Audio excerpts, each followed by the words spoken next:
Okay, well, this is our free speech forum that Sean usually does about this time. And so I thought, well, I'm not going to, in actual fact, impede or in any way interfere with the flow of the program on a Friday.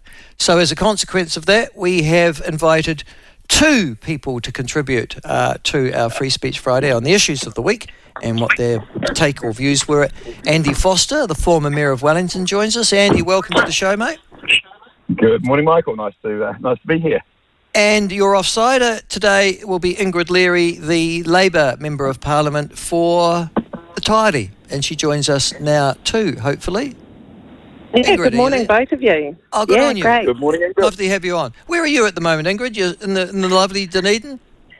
No, I'm in Wellington. I'm co-hosting a neurodiversity event with Chloe Shawbook today at Parliament with some young people, so looking forward to that. Okay, and Andy, you're in Wellington as well, eh? I am indeed. Okay, so the evils Beautiful day here, I might say. The Soviet Socialist Republic of Wellington. It's good to have you both there. You should be safe. Hey, listen, guys, first of all, although national news has taken a bit of a break, actually, as Parliament usually does, the big issue is the Biden-Trump dance macabre. Your take on whether or not Joe Biden, Ingrid, will survive to the Democrat nomination next month? Oh, I don't know if I'd want to bet on that, but I can say he hasn't had a great run, has he? And just so ironic to top it all off with having COVID. What more bad luck could you ask for the Democrats? So not looking good for them. Would you switch him out if you were a Democrat functionary? Let's just say you were in your role, you're sitting in the House of Representatives in the United States of America. Would you be saying to him, Joe, you got to go? I think, speaking personally, not as a Labour person, that serious questions have to be asked about who else is available. Certainly, he's got a good running mate. He's made a number of mistakes.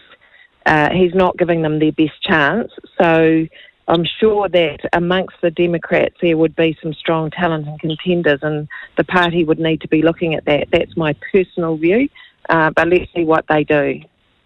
Andy, about this time in 2017, Andrew Little, then leader of the Labour Party, was looking at the same sort of polling results and thinking, God, 3 more years for Labour being in opposition after they'd already spent 9. They switched out at the last moment. They brought in Jacinda Ardern, and we all know what happened next. What do you think? Could the Democrats do the same?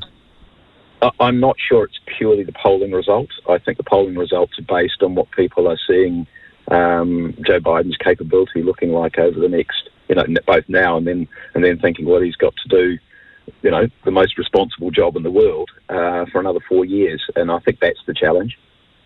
Did the assassination attempt that happened over the last weekend, or our time, has that made Trump unable to be beaten, do you think, his response to that and the images that came out of? Well, the first thing to say is, obviously it's a shocking event. Essentially see it live. It's it's the sort of thing you're not going to forget. And he's a very lucky man. Unfortunately, somebody else wasn't so lucky behind him. I think it makes him very, very hard to beat, because what you have is somebody who is struggling physically, and then somebody who gets shot at, stands up and pumps his fist and says, fight, fight, fight. It's pretty stark contrast between the two of them on that basis alone. Ingrid, you concur, or do you have a different view? I concur. It's sad for politics to see this kind of polarisation and the level of violence, but also now Trump is able to play the martyr, and that's a strong and powerful position to be in politically for him at this point. Can he go to the... Can he actually... Do you think, for both of you, do you think in actual fact... Listen, I could be wrong. I'm looking from afar. I'm not in America. But it seems to me he's deliberately downplaying himself and may go the moral mountain of unifying the country in his Republican speech. What do you think the chances of that are, Andy? Well, I think it was fascinating to see. There was I don't know if you saw it. There was an interview with a doctor who was on the stage, and who said, well, he went over to the man who sadly was shot and killed and helped carry him off. And his reflection was that we are an angry country, that we the United States, are an angry country. Everybody's angry at each other and angry about something. And I thought, well, we've got to all be careful. We're not going to be the only country who throws stones at each other. But I mean, obviously, they're a country that's got guns right, left, and centre as well, which doesn't help. But that need for bringing people together, I think, is really, really important. Probably in most countries, certainly is in the US, and I'd say it is here too. Oh, that's the point I was just going to ask you, Ingrid. Do you think we're an angry country too? Are we becoming as polarised as the United States? Have we got the potential to be? I think we always have the potential, because democracy is very fragile, and I've seen that in my time living in Fiji, having experienced coup d'etat and the forerunner to that, where things can actually feel quite steady and then suddenly they blow up. I've seen that in various conflicts around the world, not so long ago actually, even in the Philippines, in Mindanao, where it caught people by surprise. So, the institutions of democracy are so incredibly important. I think they are what make democracies resilient. And my concern is, yes, it's important to bring people together, but there has to be some tension for democracy to thrive. And I would hate to see the diminishing of the institutions of democracy in the States through essentially replacing naysayers with absolute loyalty. I think there's a danger there for the US. So a little bit of tension and calibrating. Are we New Zealanders, Kiwis, are we becoming angry too? Are we in danger of heading to the extremes as well? I think we've seen levels of anger that we haven't seen for a long time when we had the protests at Parliament. We haven't seen that since the Springbok tour. And we need to make sure that any discourse we have is kind of respectful, but also is based on information and not misinformation. Those are the rabbits that we could potentially fall through, given what is happening with social media, misinformation, and the weakening of the fourth estate. Andy, your thoughts on that?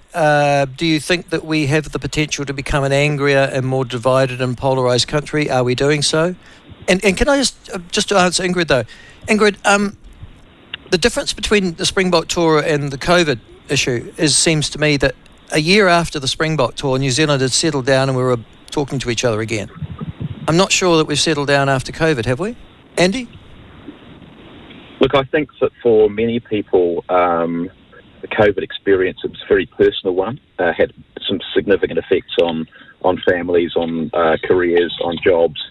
Obviously, we've now got an expanded and refreshed COVID inquiry coming, which I know a lot of those people have been desperately keen to have the opportunity to get into this and to have that conversation. I think that's needed. I think the potential healing is needed from that. But I think you're right. For some people, they're still, they're still not together in society the way that we need to be. And I also agree with what Ingrid's saying, is that we still need to be able to have good debate in the community. It's just how we have the debate without insult. If we can do that in a way with much less rancour, that will be a good thing. But I mean, we've been spending the last little while busily cancelling people when they say something that somebody gets offended by.